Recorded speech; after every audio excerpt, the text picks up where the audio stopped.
ข่าวแห่งการยิงก่อนหนึ่งแง่เอามีดปัดคอตีในห้องนำตีเมซอดวันที่27เดือน25เมื่อวานนั้นยิงสาวแห่งการมันก่อนหนึ่งแง่ก้นให้เอามีดปัดคอตีในห้องนำทางภายในวังล้มพองง้ำจีเวงเมซอดจิตอนดากเมืองไทยในเยาข่าวไทยแต่หมอกกว่าเมื่อว่ายามกลางในชีวิตมองมียิงสาวมันก่อนหนึ่งแง่ก้นให้เอามีดปัดคอในห้องนำแหล่มันนั่งแลนออกมาเหนือดังเลือดออกนำหนาแลเอาล่มกว่าเส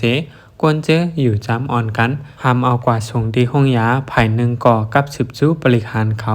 เมื่อเจ้าหน้าที่มาถึงจึงไหลหันห้อยเลือดหลายเย้าลูกดีในห้องนำมาถึงดีจอมตั้งหิมหลานขายโคในลุ่มจีเวงกวนหิมหอมหลัดว่านั่งยิงอันยาก่อการให้ในจื้อห้องอีเพียวอายุ21ปีเป็นก้นหางหลีมาเหตุการณ์ในร้านกาแฟอันมีหิมนั่นย่างไปหึงตึกไหลหมอก1เหลือนก้วยในเยาเมื่อผุยด้วยกองวงจรสีแคมราจึงไล่หันใจก่อนหนึ่งนุ่งเสื้อสีล้ำกนปอดล้ำตื้อหมอหูแก็บเสจอมงอยยิงก่อนนั้นพองมันนั่งเข่ากว่าในห้องนำมันก่อเข่ากว่าจอมอยู่กำหนึ่งขึ้นแลนออกมาเสปลายแปดดังดีเจ้าหน้าที่เขาลำศอกหามันตั้งขึ้นกนเมืองเมสอดเขาก่ออ่อนกันกูเฮเสแนดอึดพักดูขึ้นไผมันถึงมาย้ำเต็งขึ้นเหยียบเข่าวันที่28กลางในเจ้าเจ้าหน้าที่เขาจังกว่าติ้งยับไหลหิมตึก ATM ในปั๊มน้ำมันอันมีดีสาบเว้งเมสอดกว่าซิมไหลป้าตั้งมีดปลายแหลมอันมั่นใจถึมตกในทางพาย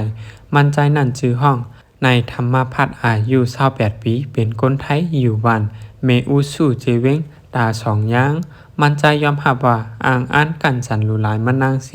จังเข้ากว่าจอมในทางก้วยกามันนางซ้ำเตียนตรงเส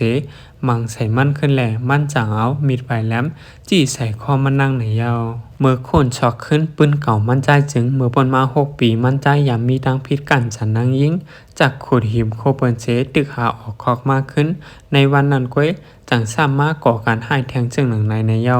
วันที่28เดือน25ในเจ้าหน้าที่เขาใจมั่นใจกว่าจีนเนขึ้นเปิงพาหาอันมั่นใจไหลป่นแผ่นต่อนั่งยิงกว่านั้นเสเดี๋ยวตั้งพิษนักหนากว่าในเยานั่งยิงก่อนถูกแง่ปัดข้อนั่นแต่ต่อถึงย่ำแล้วตึกไหลอยู่ไว้ดีห้องผ่าตัดห้อง ICU ที่ห้องยาเสหลูเลือดไว้ตั้งนำในเยา